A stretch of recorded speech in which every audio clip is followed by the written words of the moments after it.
I took it as another notch on my belt. Like, that's so cool. I just overdosed and pretty much died. Oh, man. Guess what I did? I died. Exactly. Jeez. Yeah. Yeah.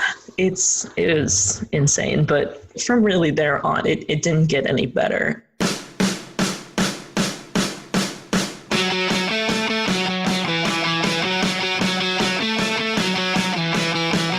Welcome to Self-Made and Sober. I'm your host, Andrew Lassise, and in this show, I'm going to be interviewing entrepreneurs and other people who are not only crushing it in business, but they have also struggled with addiction in the past and are currently in long-term sobriety. And be sure to subscribe if you like what you're hearing so that you can get notified each time we put out a new episode.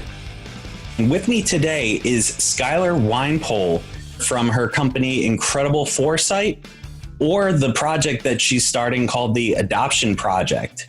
Skylar, how you doing? I'm doing great, Andrew. Thank you so much for having me on. It's great to have you. Give the listener the brief synopsis of what it looked like growing up for Skylar. I was born in Russia, and I lived there for about 2 years in an orphanage. I was given up for adoption. I had my family come over who lived in New York at the time, and they had adopted me. What would have been about a week trip over there to get me and bring me back ended up to be about a month due to Russia's processes and laws on their end. My parents made a lot of sacrifices to get me. And I grew up in New York. I had a great childhood. I was the only child in my family. I had no cousins at that point. So I was spoiled, and there was a lot of attention on me, which I didn't mind. Mm-hmm. But there was always this nagging sense of there's something missing. And there's something that I don't feel 100% like I belong. And not just within the family, but within any community that I was in, whether I was in school, in class, a club, a sport.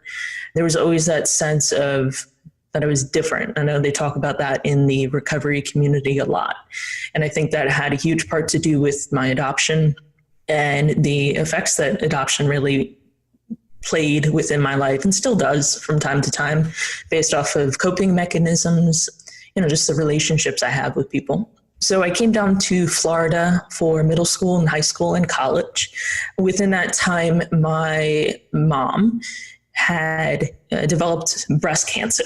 So throughout my high school and some of my middle school, a lot of it was based off of the secret. I was never really allowed to talk about my adoption. Then when my mom got sick, I wasn't really allowed to talk about that either. And to give you really an idea of that, my grandparents, her parents didn't even know she was sick. She wanted to keep it very close and keep it on the down low. She wouldn't tell anyone at work. Really, my dad and I were the only ones that knew. And it was difficult because I was, 15 at the time. Of course, I didn't really understand what was going on. And throughout high school, I don't want to say I took care of her, but in some sense I did. I would take her to her doctor's appointments. We would do blood transfusions and a bunch of different things that a normal 15 to 18-year-old wouldn't necessarily do.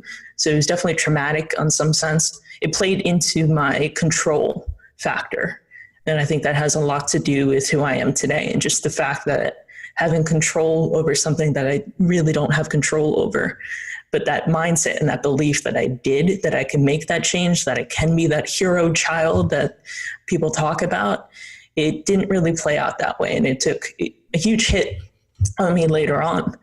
When I went to Stetson University, I went there for undergrad, went for communications. The first semester I was there, my mom had gotten worse and I wasn't really told.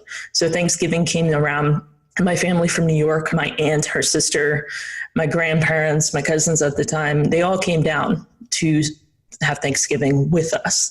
They didn't know she was sick. And when they got there, I was still at Stetson, which is near Daytona. So it was about 3.5 hours away.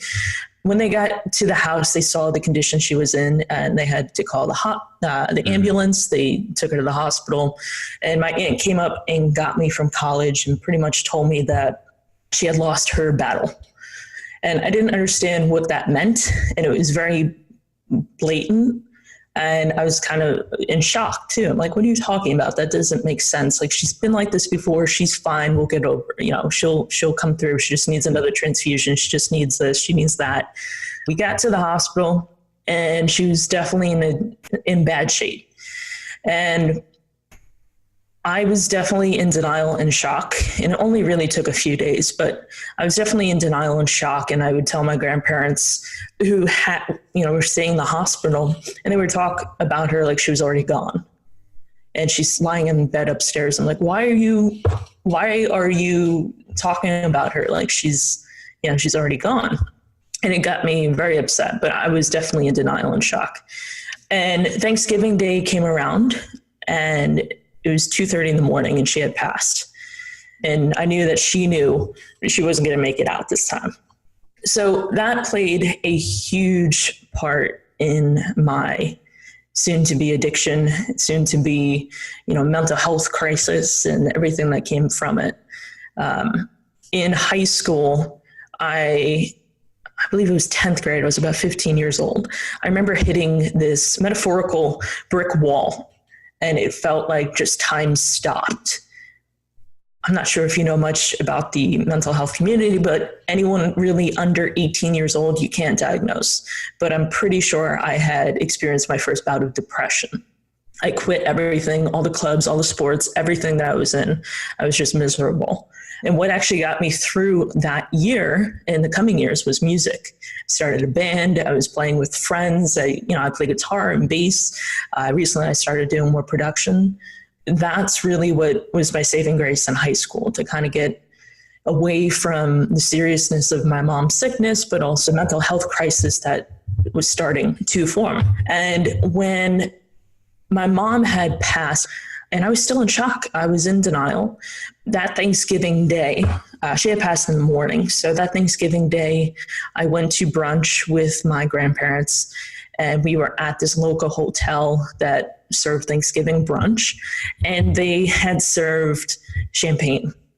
And I had my first sip, my first glass, and it was an automatic, just a light bulb went off in my head. And I remember thinking, this is it. I can do this. I can get through this. I don't know what this was yet, but I can get through it. I went back to Stetson, and that first semester when I was there, when my mom was still alive, I didn't drink, I didn't smoke, I didn't do anything. I was clean. They called me house mom or hall mom because I would take care of everyone who's coming back from the parties drunk. And I would bring them out water and food and get them sober. Mm-hmm. But I didn't drink. Second semester came around. I had no reason not to. I would drink. I started smoking pot. But then I started to gradually steal pills from my hallmates. I would start using cocaine. I would drink daily. A lot of uppers too. I would take Adderall and Vyvanse. I'd be up for days. Mm-hmm. On top of alcohol, which isn't really a good mix for that. But it really was that budding factor of the perfect time, the perfect place, the perfect things that were in my body, from mental health to trauma to now alcoholic who can't function anymore. I didn't go to class. I don't remember much of second semester. I wasn't a good friend at that point, mostly because I didn't understand what I was going through. And I made it very hard on people. But I was also in that mindset that I was for most of my life of don't talk, don't trust, don't feel. And that's how I operated. I wouldn't talk about my issues. I wouldn't talk about my mom. If anyone would talk badly about their own parents and the issues they were having with them, I would just get so upset with them. Mm-hmm. When they would say, oh, my mom's being this, or my dad's doing this, I'm like, you should just be grateful you have one. And sometimes it put it into perspective for both of us, but there was definitely a lot going on. Once I came home from school for the first year, for summer, I didn't have a job. I was living at the house that my mom used to live in, and that was empty. It was my dad and I, and that was it. And he and I weren't close. We didn't have a good relationship. Even when my mom was around, we weren't very close.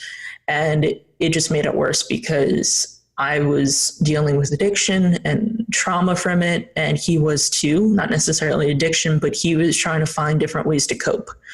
And his way wasn't necessarily the same as mine, but it was just as destructive. And I took that personally. So there was that bone of contention of us living in the same house and both going through the same thing, but in different ways.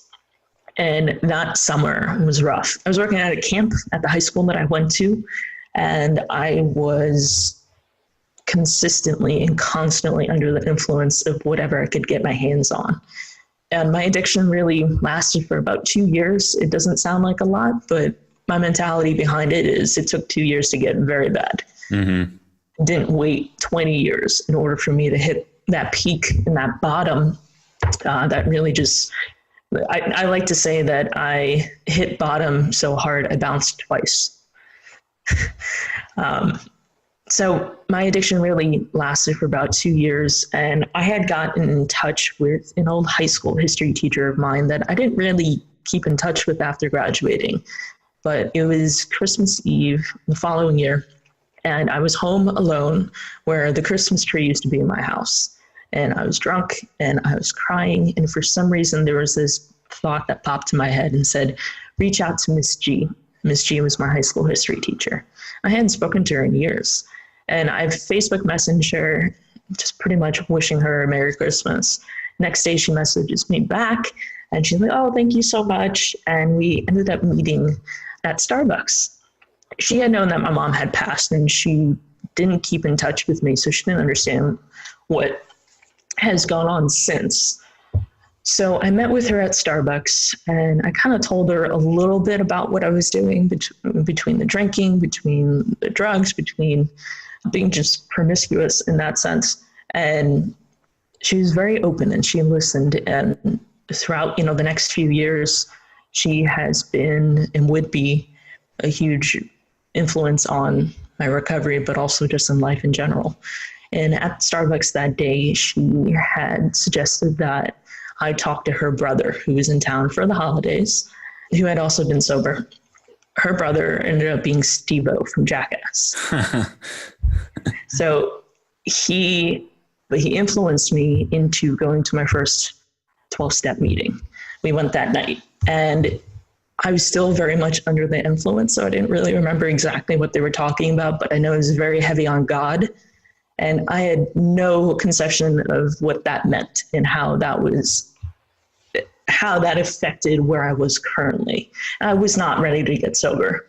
I was nowhere near where all these people are talking about, oh, I lost my car, my job, my this, my that, all these war stories. And at that point, I love that. I love the war stories. Like, wow, that's so cool. Yeah, that's why we start with it on the show. Like people enjoy a good war story. Exactly. So I love those. But I just knew that it wasn't, the seed was being planted. It just wasn't ready to bloom yet. And we went to that meeting that night. It was definitely eye-opening and different. I never expected for that to happen. And over the next year, it just progressively got worse. I went back to Stetson. I had, at that point, I think was pretty much the lowest point I was at. Mentally, I was with a roommate who I couldn't stand, I couldn't work with, I couldn't live with, especially. She had actually started dating my ex. So he was always in the room, which was fun. Oh, yeah. So that definitely added a lot of stress onto my life. And there was a point where I had gone to a frat party and I was close to the frat guys because we all used to live in the same hall freshman year. And I went there strictly just to get drunk. They would let me DJ, which was fun. At that point, I think it was Friday night or Thursday night, and I was high. I had taken some sort of hit of pot, and I'm pretty sure it was laced with acid and opiates.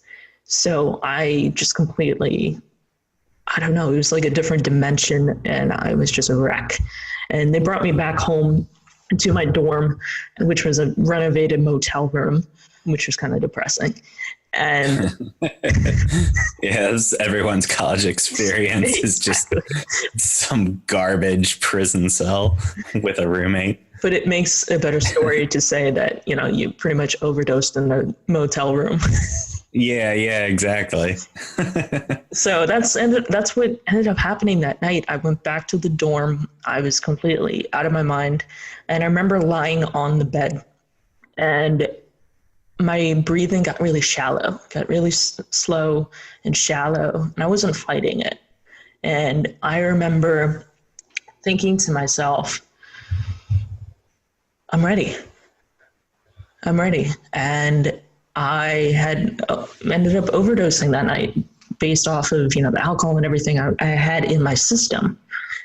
And I remember these blue orbs, and it sounds crazy, but I remember these 3 blue orbs, and they were, I believe personally, that the 3 of them were, one of them was my mom, one of them was my grandfather who had passed, and the other one was my uncle who had passed when I was younger. And I believe they were there to pull me out and testify for the reason for me to stay alive. And obviously this could be my subconscious and everything that was going on, but that's how I viewed it. And they were testifying, and they were pleading my case for me. I was so tired on even a spiritual level that I had given up the will to live and do anything. And these 3 blue orbs, this essence, fought for me. And I ended up waking up the next day.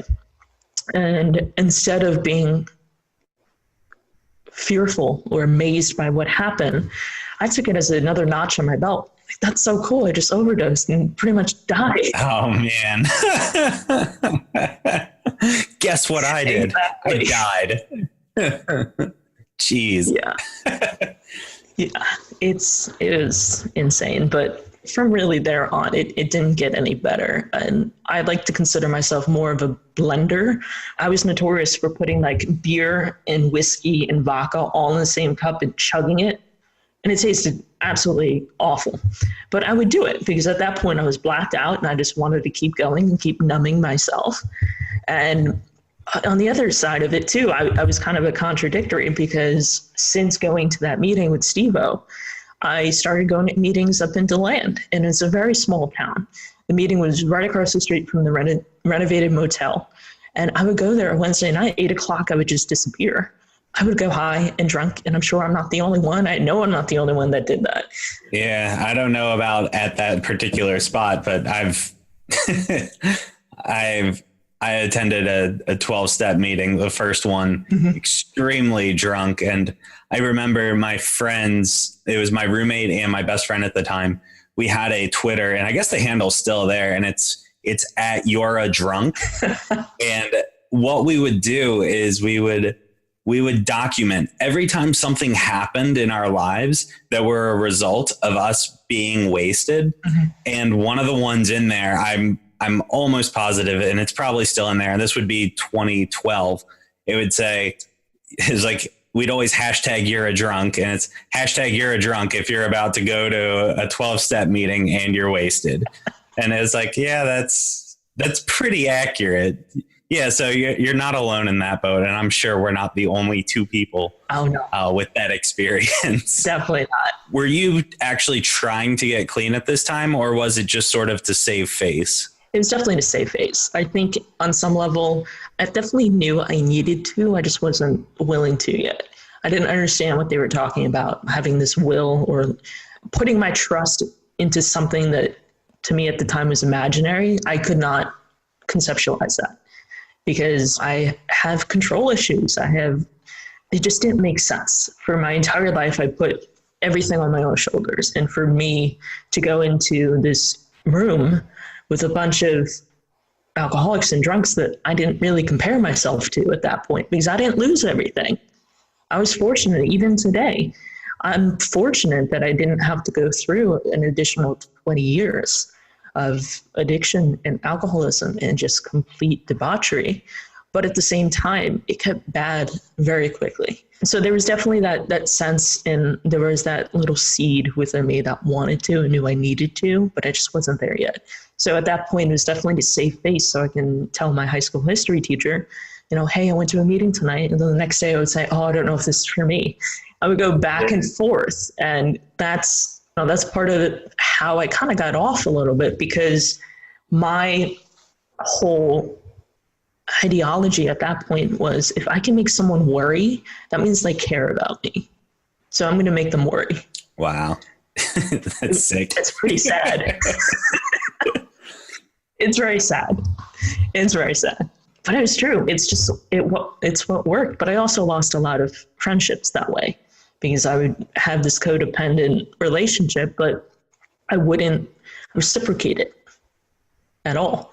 Mm-hmm. So when I was at Stetson for that second year, funny story, the renovated motel, the dorm room had 2 stories. They all led outside. So my room was on the second story, and I was meeting a drug dealer. He had parked out in the parking lot, and I had gone downstairs. I was on my phone just trying to figure out where he was, and I fell down the stairs, 2 flights of stairs. And I stood up, and my ankle was broken. I knew it.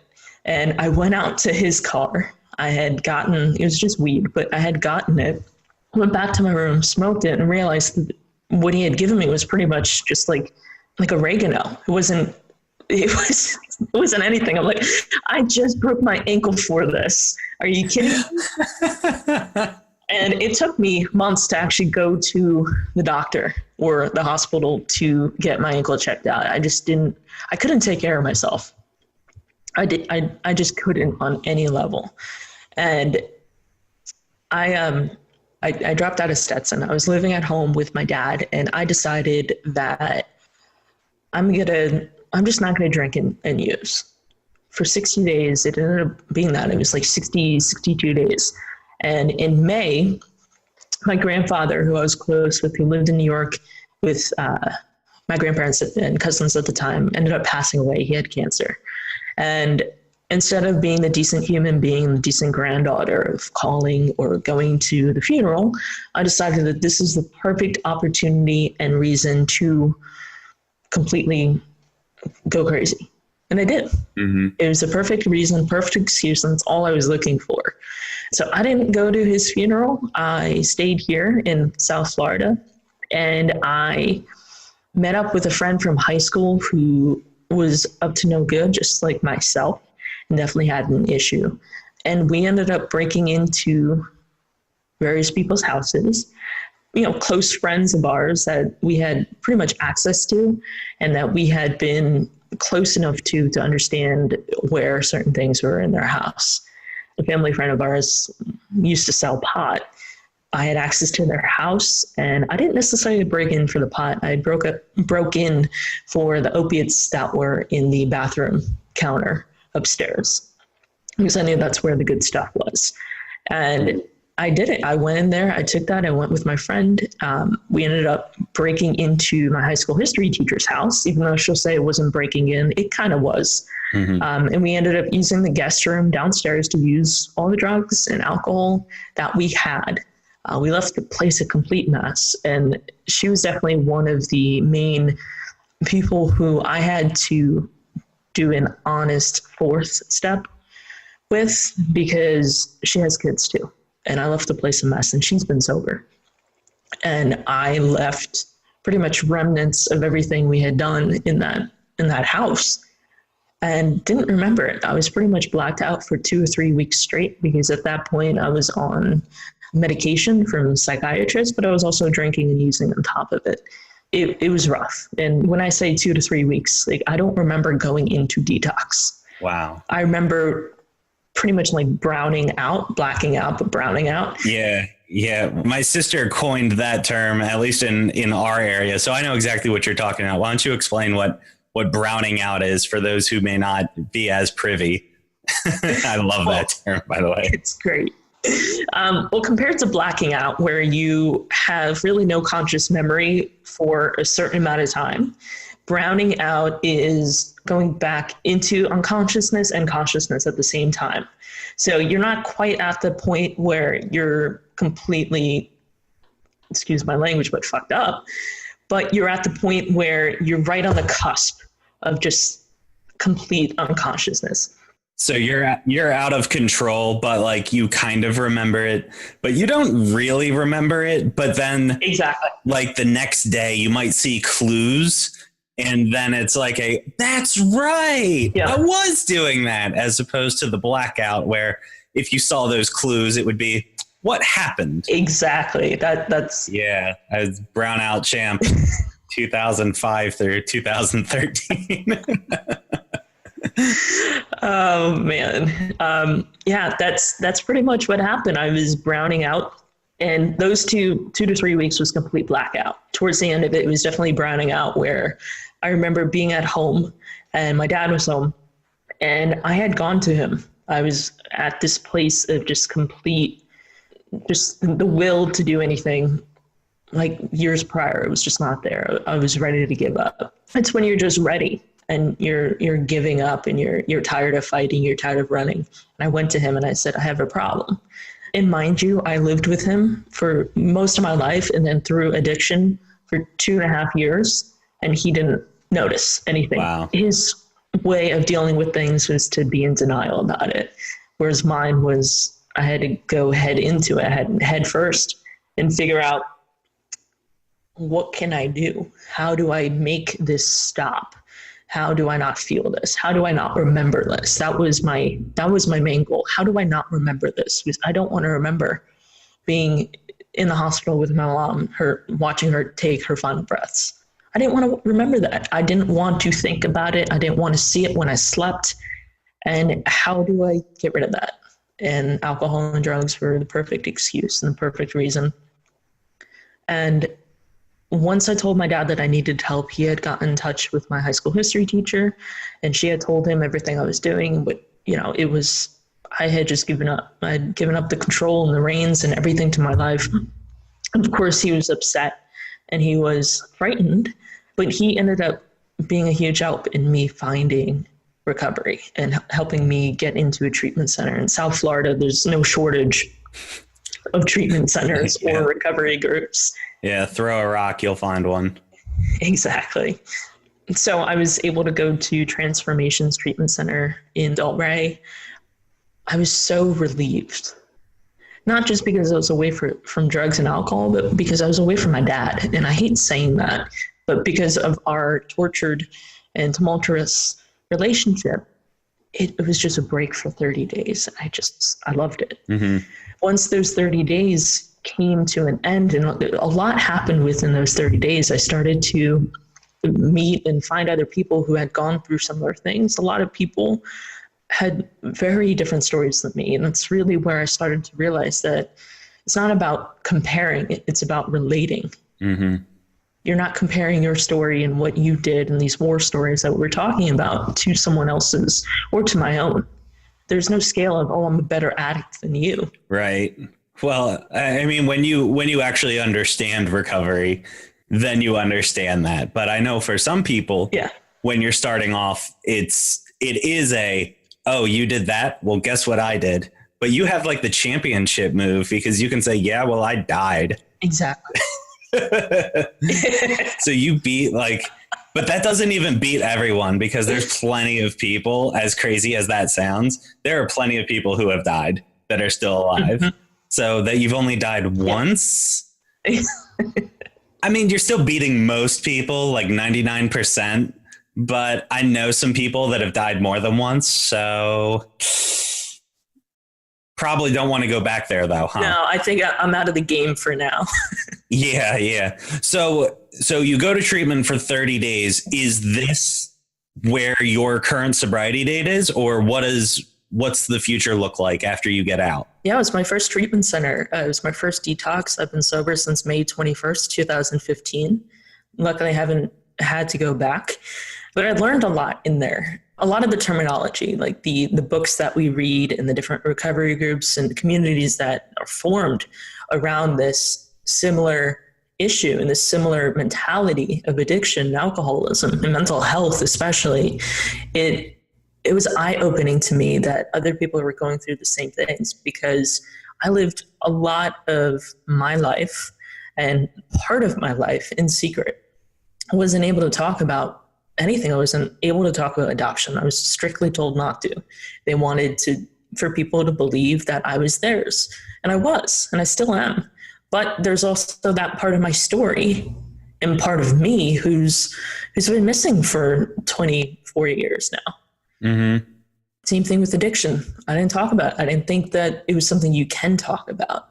I was guided by my high school history teacher and her love and her compassion to talk about it and be okay about opening up and talking about things and not being afraid to feel. And one of her famous quotes is, "Feel the fear, but do it anyway." I love that. It reigns true in so many different aspects of life.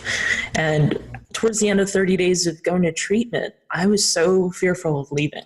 I didn't know what the next step was. I didn't know that there was a next step. I thought I had to go back home.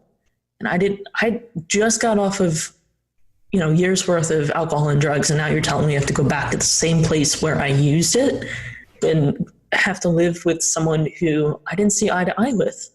And luckily there was a next step. I was able to do IOP and halfway house, and that I was there for a year. And it was life-changing because I was held to a schedule. I was held accountable for making my bed. Just a revolutionary idea of making your bed. Yeah. That plays such a big role in a lot of people's lives. And one of the things that I put together, I've been thinking about it recently, as children, you have to go to school and your parents are watching over to make sure you go to school. The school will tell your parents if you don't go, there's people holding you accountable the whole way. Right. And that's forcing you to grow. And then you become an adult and then there's nobody holding you accountable. Mm-hmm. And I see that a lot with people in businesses. You can be doing HVAC and you've got your boss hovering over your shoulder. You're great at what you do, but you still have the accountability of your boss. And what I see a lot of times is people, they go out on their own and they're like, I'm going to start my own business. And without having that accountability of someone just checking up on you, right, to make sure that you're doing what you're supposed to be doing, that plays such a huge role. And why I think so many people just get stagnant. Their whole life has just been, I show up, do what I'm told, show up, do what I'm told. And then it's like, well, I'm an entrepreneur. I call the shots now. And it's like, okay, right, what are you telling yourself to do? And it's like, what? Holding myself accountable. So you're being held accountable for a year to make your own bed. Among other things. Yeah. Among other things. So they're forcing you to do what you are supposed to be doing in order to get the results that you wanted to get. Exactly. And I'm sure you experience it too within business. It's about having that self-discipline that's hard, especially for people who struggle with mental health and addiction. It's a dichotomy because on some level, we don't like when people tell us what to do. That's why they call it suggestions in the recovery community. But at the same time, if we're left to our own devices, we just get out of control. We get in our own way. We get in trouble. Yeah. Whether it's going back to the beginning of where we were or just doing things within, sobriety where we're not proud of what we're doing. One of the guests that I had earlier, his name's Gary Kay. He said the suggestions, it's like when you jump out of an airplane and they suggest that you pull the parachute. Yeah. It's not necessarily a demand, but you have to do it. Exactly. I actually listened to his interview. Great. Yeah. His story blows my mind. So you've got a year sober. So now what? Got a year sober. I started working at a treatment center that was up in Palm Beach Gardens. I was working in their corporate office as a copywriter. So this was my first official job. I was professionally a writer now. Writing was always something that I enjoyed and that I've been passionate about and that I'm pretty good at. I was, through sobriety and through just putting myself where I needed to be, I was able to get this job. I was able to lease a car. I was able to get out of the halfway house. And actually, I rented out the room in my high school history teacher's house that I originally broke into. And we completely saged the place. And I was so nervous. And wow, yeah, it was a complete full circle. And I lived there for 2 years until I got pretty much on my feet.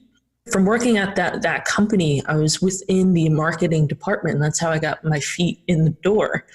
And I learned a lot. I learned a lot about, WordPress and websites and marketing and how it just makes sense and how there's a story behind a business. That's what it is. That's what a brand is. And I wanted to do it for myself. I wasn't happy about being pretty much a clock puncher at that point. I didn't really like the sterile environment that we worked in. And I had met friends from high school who were doing it on their own too. And I kind of just worked with them and learned from them and started Incredible Foresight. I work with clients now that have real estate properties in the Keys, which is where I was last week. I was able to go down there and stay the night and be there for 2 days and just do photography and drone photography, build a brand around it and help them generate leads. And, we work with various other types of clients and industries. And we actually just started bringing on a full sales team. Oh, wow. So we're definitely, we're scaling and we're building up. We go back to that whole self-discipline point. And that's definitely something that it's a daily thing, just like recovery. It's day by day. Sometimes it's just minute by minute. And it's just about managing it and having, I don't like to say it's a balancing act because it's not. I think it's a rhythm. I think you flow with it. You're kind of like a leaf on a river or stream. You're just going with it. You're not forcing it. You're not fighting it. You're just putting yourself where you need to be to have the most optimal experience, whether it's in business, recovery, whatever it may be. And through recovery and through sobriety, I realized I actually came upon a book called The Primal Wound by Nancy Verrier. And it's about adoption and how it affects the adoptees, the biological parents, the adopted family. And it completely opened my eyes. And that's when I started to truly feel and experience what the rooms talk about, of this sense of purpose and service and unity. And that's when I realized that I'm not the only one. I'm not crazy. Maybe I am, but maybe other people are too. And yeah, that sense of community though, because our whole lives, I thought I was the only, I was the only manager at a bar who couldn't stop drinking. Like in my mind, it was, you don't understand what I'm going through, because once I start, I can't stop, and nobody else experiences that. And then you get associated with like-minded people, and then you find out, hey, I'm not alone. Mm-hmm. And so as far as your background with adoption, is that something also, you were saying that you had to keep it secret, and what does the community aspect look like for the adoption community? Is that similar to the recovery community? Yeah, definitely similar. I'm part of another recovery community separate from strictly addiction, but we call ourselves the adult children. So we are, in essence, children at the age of an adult, but we're learning how to cope with life and use a toolbox at our feet to really develop relationships and understand how we work and why we feel and think the way we do.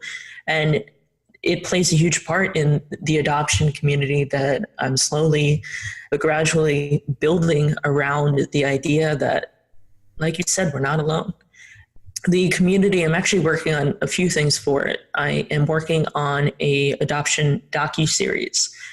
So we're going to be talking about adoption itself, the misconceptions about adoption, learn about other people's stories within adoption, whether it's domestic or international like mine, how adoption really plays a role within the political system too, and how really government gets their hands in there, and how adoptees and adopted families, biological parents can really coexist and understand the different effects that it has on each system. There's really like a triquetra. There's the adoptee, there's the biological parents, and then there's adopted family, and how those three can actually coexist and not just be a secret like mine was. And I know if my dad's listening to this, he's going to say, oh, it wasn't a secret. People knew. Like, no, I wasn't allowed to talk about it though.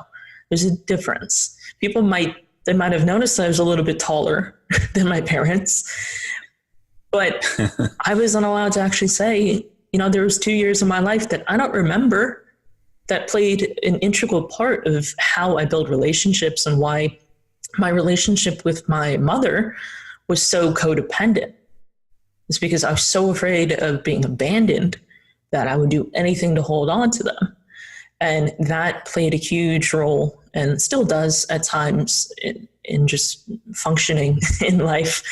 So the docuseries is going to talk about the various aspects of it. And we're also working on building the community and just having, like you said, a recovery community around it to talk about it, to help people and allow them to tell their stories, not be fearful of what their parents, friends, grandparents, teachers, not be afraid of what they think or say. What are some of the big misconceptions that you see as far as stigma or anything around adoption? Well, the secrecy is a huge part. Secrecy that you're not good enough, or that we want, the parents, really it's secrecy that the adopted parents might have for the child. I don't know if you watch This Is Us. Yeah, with Randall. Yeah, with Randall. And that the way that they really build that storyline around him and how he met his biological father and he wasn't exactly who he hoped him to be and expected him to be, and all these different emotions and expectations around it, and how there's a fine line between adopted parents, and it depends on what you believe. Personally, I believe that it's not a matter of whether or not to tell the child that they were adopted, because the child experienced it. And it might be pre-verbal, pre-cognitive. So they don't necessarily have a memory or have the words to describe it, but they were there. It happened to them. So they know that they are, in some sense, in some level, they know that they were adopted. But it's a matter of giving them the time and space to actually verbalize how they feel, what their experience is like. What questions do they have? There's so many questions. And I know for me, especially once I started working on the docuseries, my main thought was I might be going into this with a lot of questions and I might not get as many answers, but I know I'll probably get a lot more questions out of this than answers. And that's okay. And that's the thing about documentaries. You can't really plan for it because it has to be organic. It has to be natural. You don't know what's going to happen. And having that secret around it is detrimental. But also another misconception is that children are charity cases. If you're adopting a kid, you think of Brad and Angelina, that these kids from Africa and Croatia and Russia, they should just be grateful that they're living this life now. And just not just with Brad and Angelina, but with any adopted family, they should be grateful. Mm-hmm. Having that expectation on them too on the child is detrimental. You're not allowing them to express who they are. You're not allowing them to think or even speak. One of my main questions was, how much was I worth? That's what I wanted to know. Like, how much did you actually pay for me? And as a kid, my mom would joke, and when I would get in trouble or become a pain, she would say, I still have the receipt. I can return you. That's so terrible, but so good. Yes. I think I've said that at some point with my dog, but that's a very, very different. So it's pretty humorous. It's definitely traumatizing, but humorous. It ruined your entire life, but now that we can laugh about it. Exactly.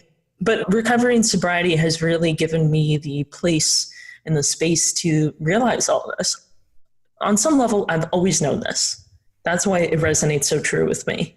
But on another level, the cognitive level, the verbal level, I wasn't given the space, the time, the opportunity, whatever you want to call it, the platform to express and understand my story. Just recently, I had come across tapes that my dad actually transferred from VHS, I'm sure you remember what those are, to DVD and USBs. And they were of them traveling to Russia and getting me. Wow. And I had watched through them. And of course, I cried my eyes out. I'm not ashamed to admit that. But I wasn't crying because it was painful. I was crying because I couldn't believe that there was proof. There was evidence of a life that I don't remember before what I was told to remember. Does that make sense? Yeah, absolutely. I look at my son right now, and every day we're like we haven't made any catastrophic mistakes. And it's funny you mentioned This Is Us, because the idea for the name Jack, I think, actually came from the dad in This Is Us. I love that. Full circle. Yeah, because Jack's the man. Yes. The more recent seasons I'm not a huge fan of, but like 1 and 2 were like next level. Anyway, you don't remember, but there is the evidence of this life that you don't remember. However, here is proof that you do remember. So it's kind of like blackout, but yes, exactly. That's why I was so accustomed to that. Yeah, I remember blacking out ever since before I could remember. So exactly. Taking a step back and getting into Incredible Foresight, what did the jump look like when you were like, I'm not going to work for somebody else and I'm going to do my own thing? Was this just like an obvious next choice, or was there a lot of fear around it? What's the beginning of the company look like, and what's going on in your mind? I don't think it was obvious. I believe that I've always had the self-awareness that working for somebody else was not ideal in my mind, in my life. After working at that company for a year, I knew that once I started really getting into digital marketing, going through different online trainings, people are doing this from their home. People are employing people from their own home. Yeah. And there are people out there that are doing it very successfully, and success leaves clues. And I don't think it was obvious, but I think there was some sort of awareness there that I don't want to work for someone else. And within the last 3 years of my company being alive, I've gone through a lot of different changes personally, but also within business. And I've partnered with people, other people, to see if it would be a good fit to really grow the business. And that hasn't worked out. I've done that multiple times. So I'm pretty much left exactly where I am. So the first thing is I can't work for someone and I can't partner with someone. So I'm left with one other option, doing it myself. If you want something done right, get it done yourself, right? Or do it yourself. Exactly. And on some level that's true, but also if you're building a team, if you're building on a company, you can't do everything yourself. You don't know how to do everything yourself. That's why you find people and you employ people. You don't partner with people, but you employ people who know how to do things better than you on a different level, on a different subject. Because if I'm left to my own devices, even in business, I know I'm going to screw it up because I don't have as much time or flexibility or knowledge at that point to really accomplish all those things. I know I need to find the people who can, whether it's short-term, long-term, on really in any sense. It could be accounting-wise, it could be paid advertising-wise, it could be content. One thing I've learned since coming into business is realizing what to give up, what to not have your hands in fully. So one thing, I'll give you an example of that, is writing. I love writing, but I hate writing content for a website. I just can't do it. For me, it's a waste of time. So I'd rather hire someone for 15, 20, 30 bucks to write 500 words and use that 2-3 hours to take me for that and do something else that'll make me money instead of losing me money. Yeah, absolutely. And so many people, they view it as, well, I can save $15, $20, $30 by doing this myself. But what they fail to realize is if your time is worth more than that, then you're losing money by not doing that. That's one of the things, though, that they don't teach you entrepreneurship in school, and they don't teach you how to run a business in school or how to get that kind of mindset or that kind of clarity. Right. So, yes, logistically, if I do this myself, I will save that money. That is correct.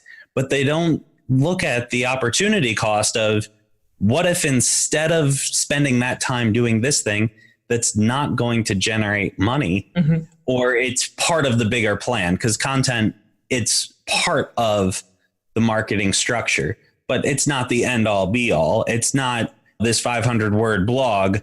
This is the one that changes everything. Like, it's part of the strategy in moving forward. So do you have any suggestions for if someone's trying to do digital marketing on their own, what are some of the trends now, 2019, that maybe it wasn't working before that it is working now, or vice versa?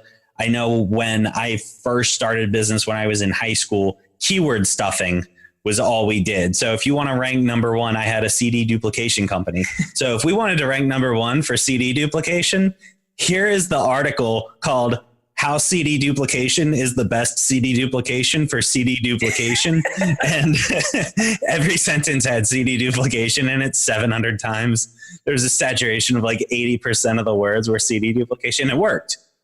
And then, Google has the big updates every now and then. Mm-hmm. So stuffing doesn't work anymore. But what are some things that are working really well? 2019. Believe it or not, a lot of people still do that. Yeah, I see it every now and then. Yeah, it's amazing sometimes what I see. But as far as what guidance I can give, I'm a sole advocate for learning things from other people too. I love being in the position to learn. I love teaching too. Teaching is a quality of mine that I tend to learn better when I teach something.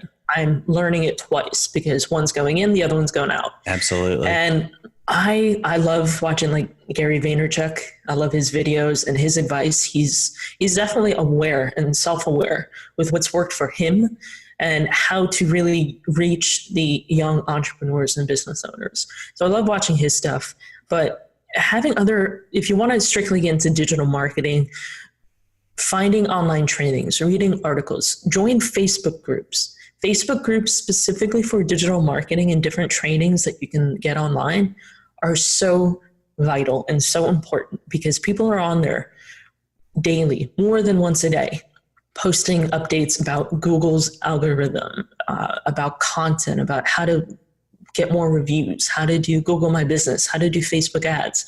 There are so many great groups online that will guide you for free. Facebook groups are free. Sometimes you have to purchase the training in order to be allowed in, but the groups themselves are invaluable. And I think I have 5 or 6 that I really pay attention to.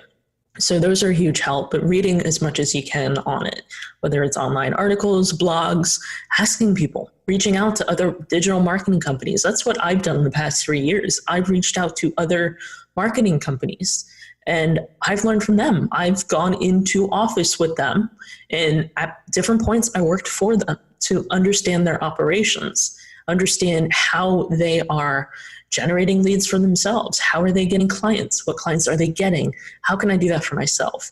What services are they providing that I'm not providing?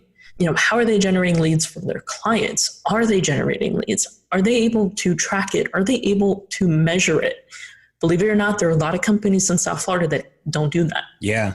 They don't know how to measure it. They don't know what a call tracking number is. They don't know what true SEO is. I know people say, oh, true SEO, but there are different aspects to SEO, advertising, marketing in general.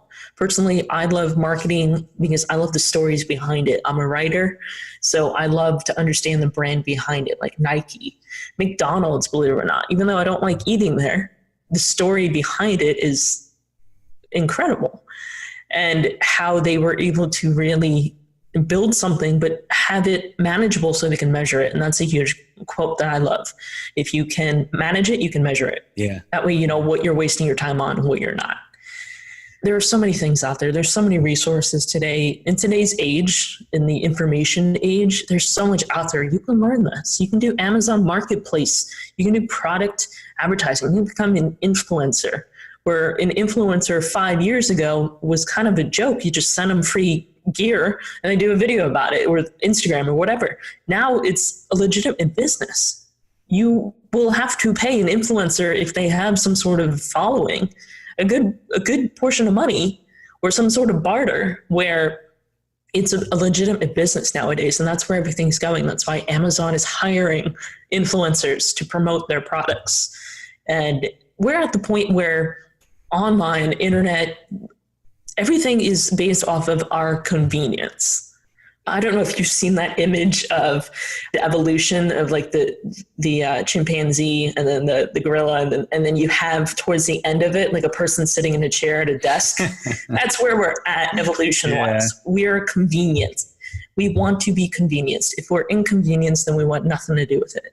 That's why Amazon Prime is a huge staple in my business, because I don't like shopping, but I do like shopping on Amazon. Yeah.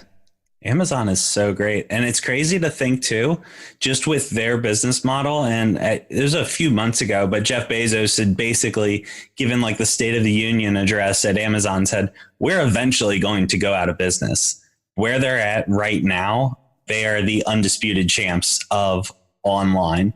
However, he's even come to realize that things aren't just always going to stick how they are. And I mean, if you look back 20 years ago, like Amazon was where you buy books.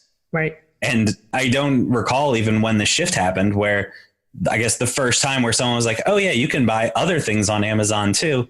And now it's just such a staple that I don't even price shop anymore. Yeah. Or even if there's a better price somewhere else, you know, I've got Prime, I'll get it in 2 days. Like I'll spend even a couple extra dollars to not have to create an account on some website or leave my house. Yeah, absolutely. I had to get some stuff for the baby last night and I was like, oh my gosh, I have to go shopping like a regular human, and you can't see the reviews in real time. I mean, shopping is a very, very dangerous thing. It is. And there was something I said, I think a year or so ago, but I said they called it Amazon because you can easily get lost on it. I like that. You go looking for a pair of shoes or something and you end up in just a third world country on Amazon. You just don't know where it would happen. It's like Wikipedia. You just get lost in the black hole. Yeah, absolutely. So what are some other things that are going on in the digital marketing world that maybe weren't the way that they were when you started? Video has played a huge part. I'm sure you know that because you have a podcast, so you understand the influence and the impact that podcasts have. Like I was saying, convenience. People don't want to necessarily sit for an hour and watch a podcast or watch a video, but they will listen to it in the car on the way to work. Yeah, absolutely. Or to do errands, whatever it is. And the way that the internet is shifting and how our attention is shifting, we're at the place, even with music. I love music, but we're also at the place, and I find myself doing this so much, is that you have to hold someone's attention in order, compared to where we were 10 years ago. Now we're in this ADD stage on the internet where it's hard to keep someone's attention for 2 minutes. That's why people don't have 2 to 3 minute videos. You're lucky if someone watches your 20-minute vlog on YouTube. Yeah. So it's the same thing with music. Music has to have a lot of different, either, do you know Bo Burnham? He's hilarious. So he talks about that in one of his skits is you have to have something in there to catch them. You just have, like, it's so easy. You just repeat stuff. It's called Repeat Stuff, his skit.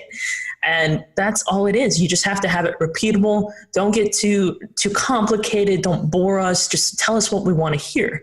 That's where we're at, unfortunately, in society, especially in the United States, in the West. And video is changing the landscape. Same thing with podcast.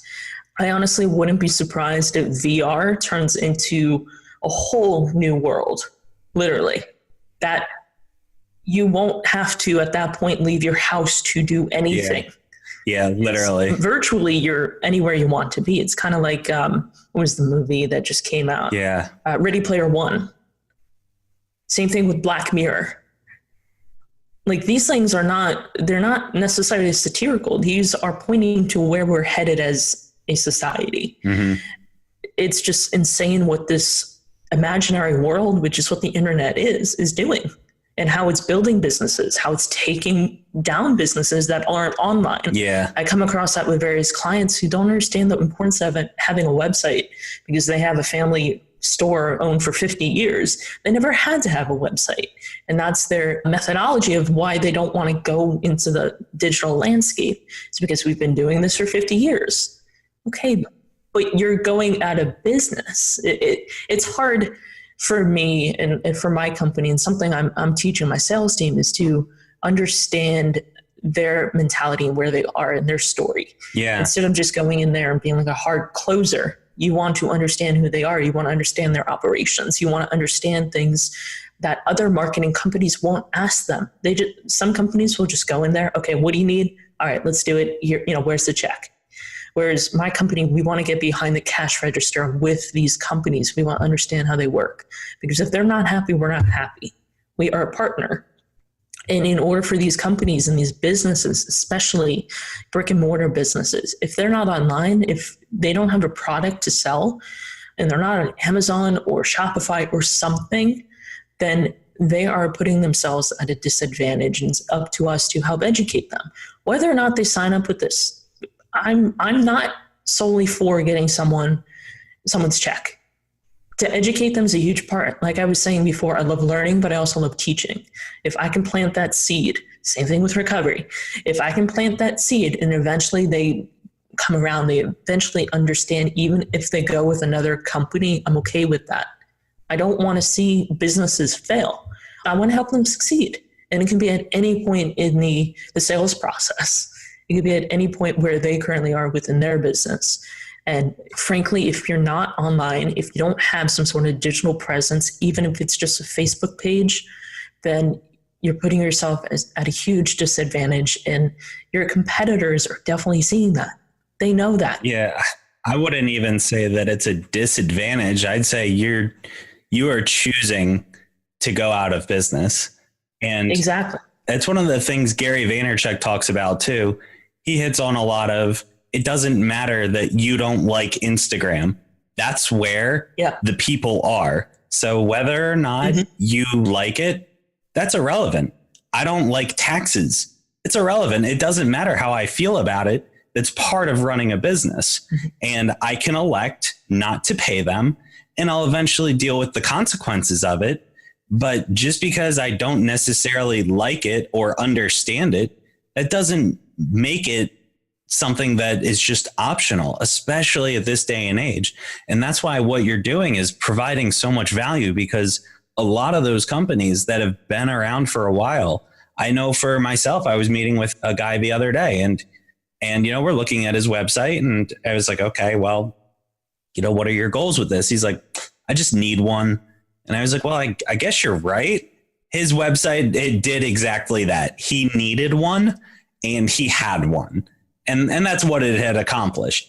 But taking it one step further with having someone like yourself that does the marketing on it, until you've lived and experienced what it's like to get a sale directly from your website without any interaction whatsoever with a customer, most people don't understand that exists.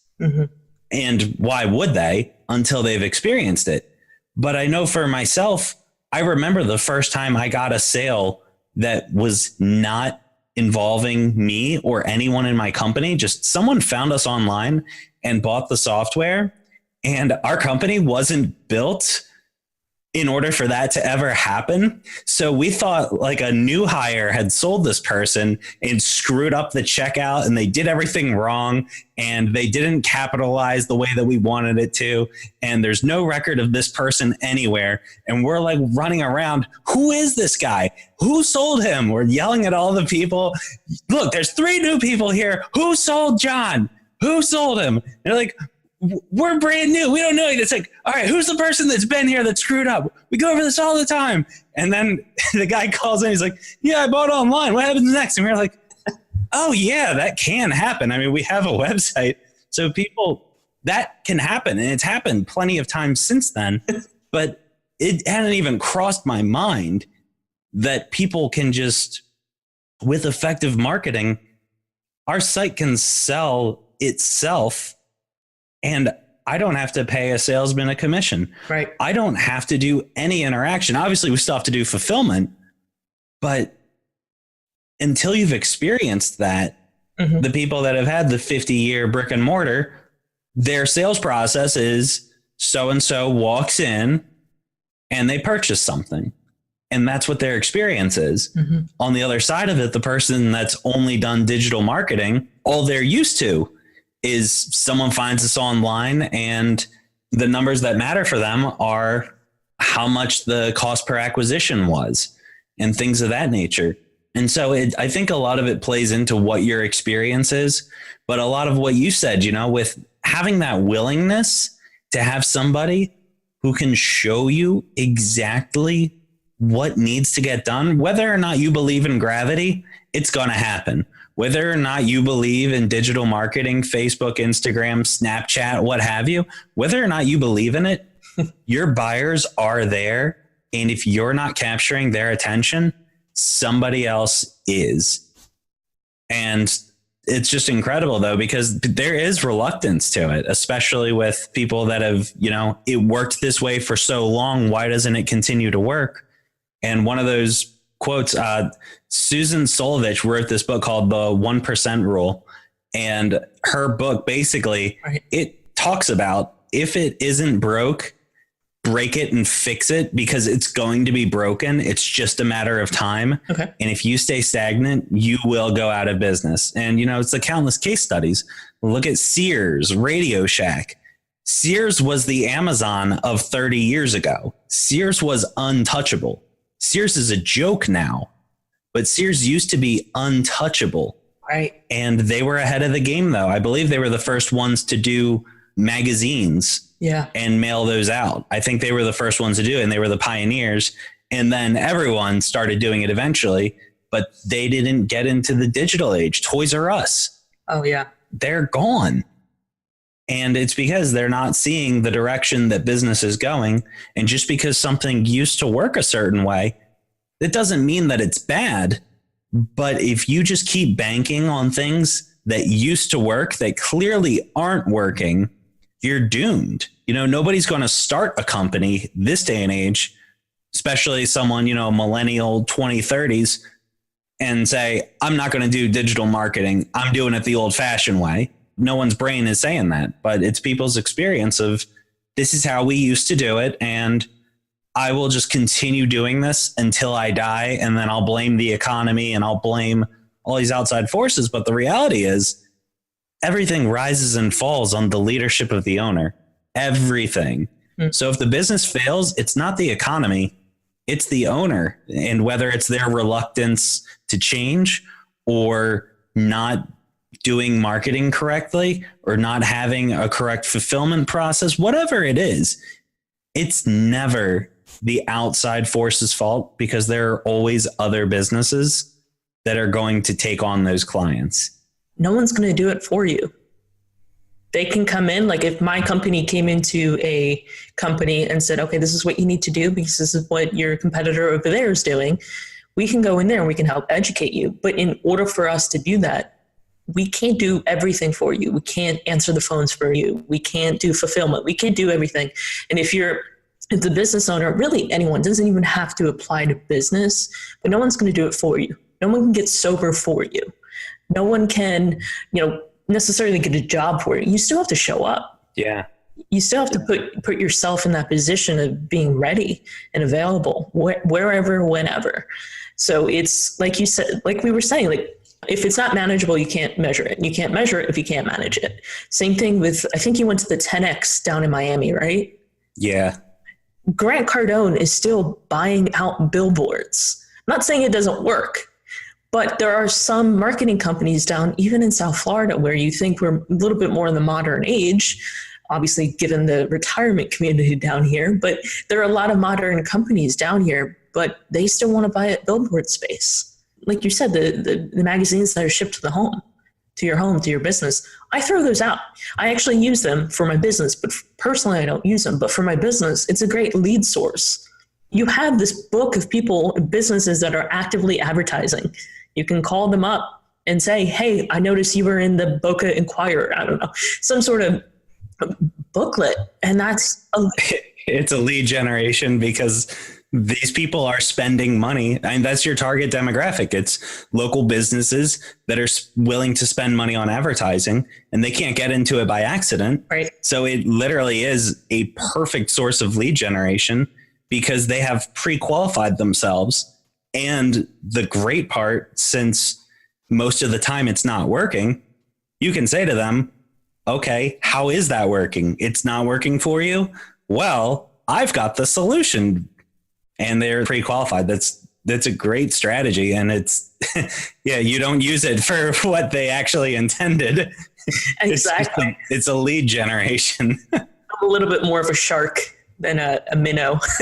Yeah, well, I mean, you've got to get fed, you know? It's true. And especially the thing, I'm not opposed to sales if you can carry your weight in the product and fulfillment. Because a lot of my coaching clients, they'll be having this internal battle with themselves. Like one person, for instance, is a startup with a coaching company. And, you know, she was like, well, I need to get this done. I need to get that done. I need this. I need that. And I was like, look, if you're providing a good service, it's not a bad thing to get paid for it. Like, just because you have a job doesn't mean you have to hate doing it. Right. They don't have to be different things. You can enjoy what you're doing and you can get paid for it. And if you're really good at it, you can get paid well for doing it too. So there's no bad thing about sales. But getting back to her though, she was saying, well, what if, you know, I charge just half price up front just to get my feet wet? And I said, well, you know, when you get a job somewhere, do you tell them to just pay you half price, just half your salary until you get a feel for it and you're comfortable? Or do you want to get paid for the service you're providing? Mm-hmm. Of course, you're not going to take a pay cut. And that's what entrepreneurship is. It's just, you're the one that dictates how high or how low it is. And your drive is what has to push you. But people get this feeling, oh, I don't like sales. But guess what? If you run a business, you better get into sales, because that is how you get paid. And it doesn't have to be the super aggressive, blah, blah, blah. If there's an opportunity there, don't just throw away opportunities because you don't like sales. Like, if you're an entrepreneur, you're in sales. Whether you like it or not, you're in sales. And not even when you're just an entrepreneur. When you're going in for a job interview, you're selling yourself. Definitely. When you're going on a date, you're selling yourself. Everything. Instagram, whether or not you're an influencer or not, you're selling your ideas, your pictures, whatever it is.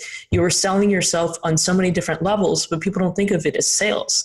They think of it as likability. People think of it as pretty much like persuasion.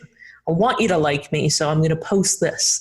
I want you to like me, so I'm going to say this. I want you to like me because X, Y, and Z. I have this experience. I've been here, whatever it is. Grant Cardone, Gary Vee, they all say it.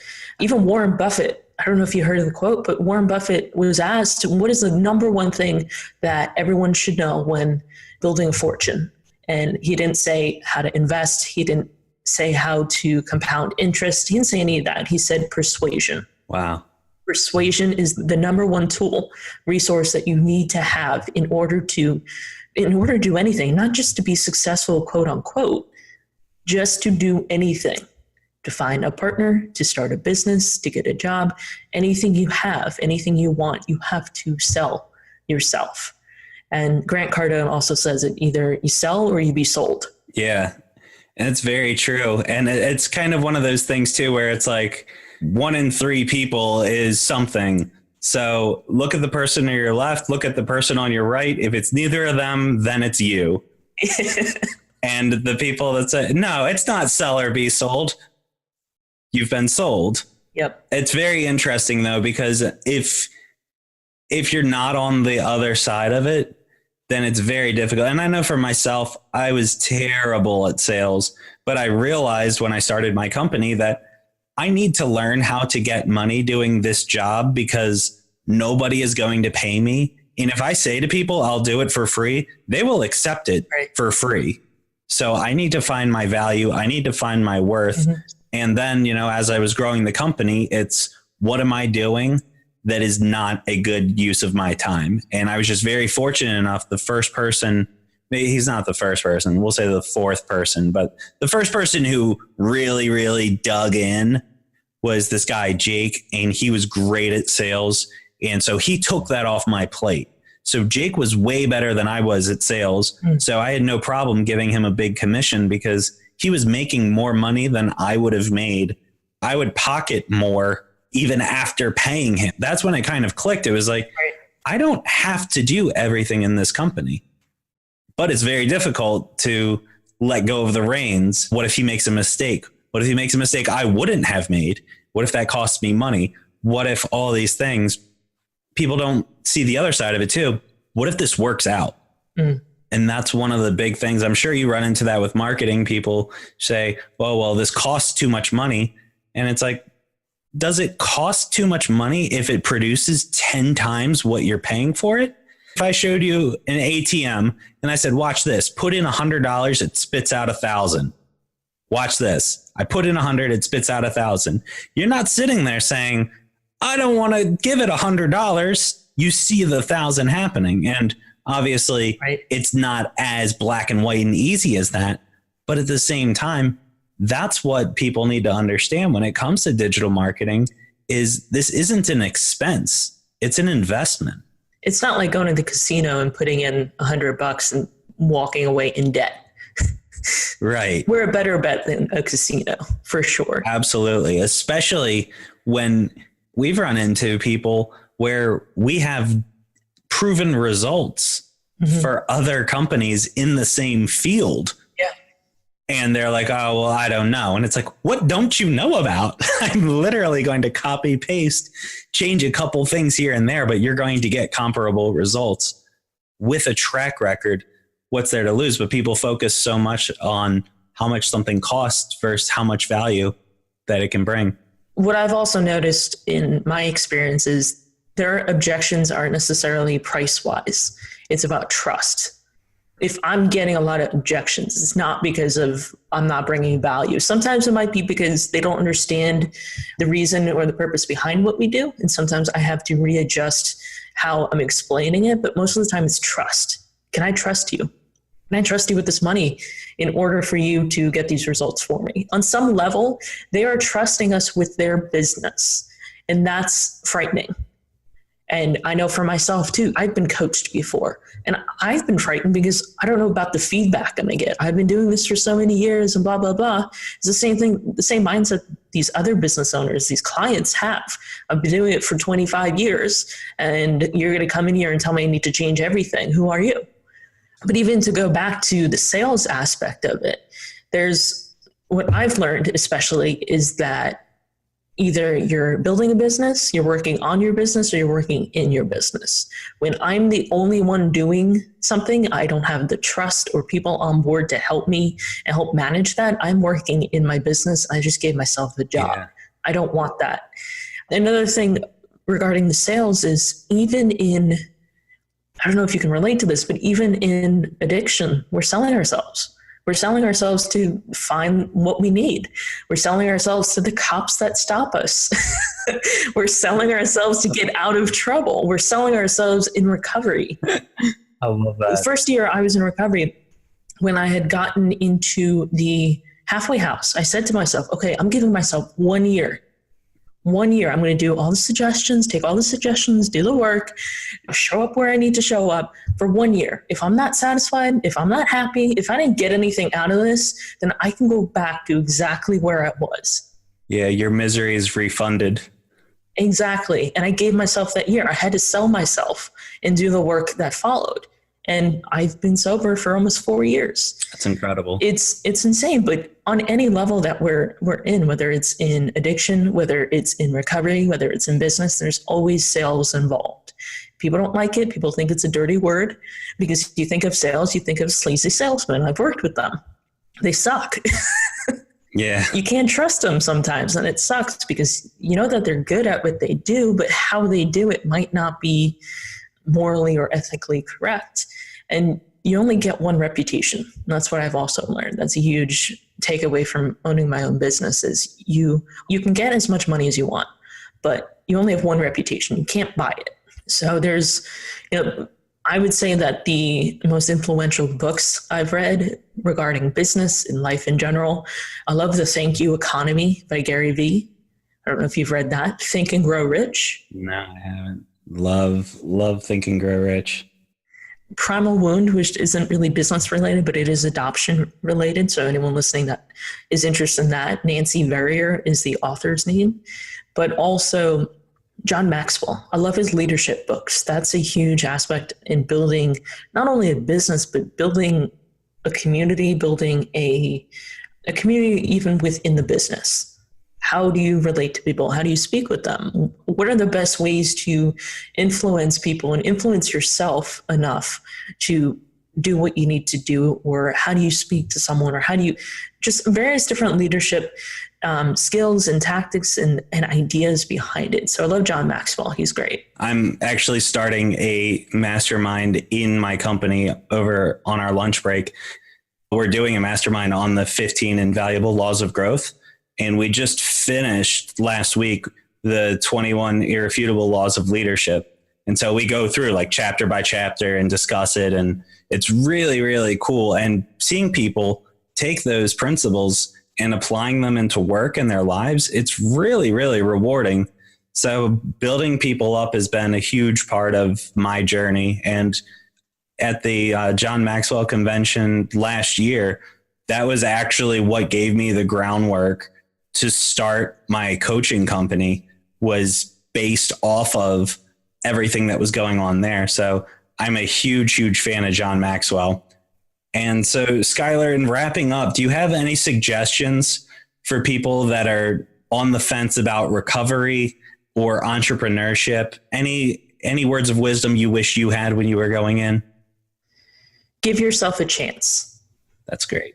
I think, especially for myself and with others I've spoken to, they count themselves out immediately because either they were told their childhood, their lives, they weren't good, they weren't worthy, or it's just a self-belief and a self-made prophecy. But if you give yourself a chance like I did for that 1 year, if I'm not happy, if I didn't get anything out of it, then I can go back to exactly where I was. And I know 3 years later, I haven't gone back. And I know myself well enough to understand even then that 1 year to the day, I'm going to give myself a few days after that too, because I know how my mind works. My mind's going to convince me that I wasn't happy and that I didn't get anything out of it. So give myself a few days to let it cool off. I think that's the biggest thing. Give yourself a chance with anything you do, whether it's work, business, entrepreneurship. Takes a lot of courage, takes a lot of self-discipline, a lot of networking, a lot of sales. It takes so much, but there's a huge ROI, and that is freedom. And that's what we're aiming for. Yeah, absolutely. And some people, it's difficult, especially because your whole life you've been taught, go to your job, get money. Right. You've been trading your time for money your entire life with getting jobs. And then in entrepreneurship, you're trading money for your time. It's a very, very different mind shift, and why I think a lot of people they love the idea of being an entrepreneur. And I'm in a ton of groups on Facebook, like you had said, and I'll see people like, what business should I start? And it's like, you're not going to succeed. You want to own a business because you want to own a business is a terrible plan. And like they say, if you fail to make a plan, then you should plan to fail. And I've seen it happen so many times. Exactly. And that's why, working with people, learning from others' mistakes is such a crucial part of growing.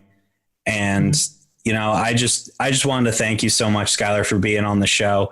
Anything you want to plug for the listeners who have gotten to the end? Yeah. So the Adoption Project, we have a Facebook page. We're working on a website, so you can find us.